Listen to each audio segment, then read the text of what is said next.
Brandywine. Howe and Cornwallis have marched their troops on a wide, flanking route. They rested them, had tea, and now the battle begins. Fatefully, I have drawn all three of the colonial chits first. This means that Howe and Cornwallis, and Knyphausen as well, will get a move that the colonists cannot react to. Knyphausen's artillery will fire at the only troops it can see. Not without effect. His troops charge forward. Cornwallis's troops appear on the colonial right.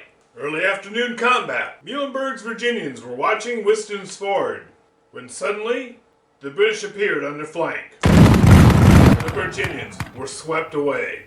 Knyphausen's assault at Pyle's Ford. Sullivan's troops give a good accounting of themselves and fall back. And now it's mid-afternoon. Sullivan steadies his line and holds. Greene pleads for assistance.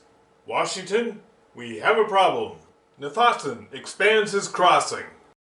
He wants to push very aggressively across the bridgehead, but if either of these advancing troops get pushed back, all is chaos.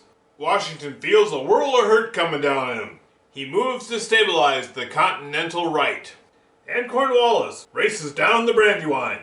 Mid-afternoon combat along the Brandywine. The Virginians give the Brits what for, and then fall back.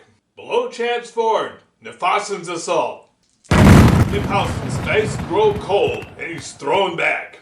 Late afternoon. Greene dresses his line. Cornwallis presses forward. Sullivan helps the British along. But Knyphausen takes issue with that plan. Washington has Knox fire his artillery at the British spotted in the woods. The Hessians are driven out.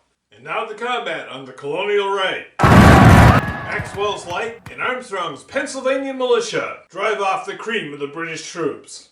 Apparently, a little tea was not enough to revive from a 25-mile march.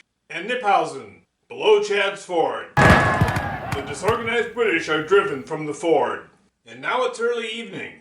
The losses are hard to believe. But let us see what havoc 2 turns will wreak. Cornwallis requests, and it's within his right, for new dice.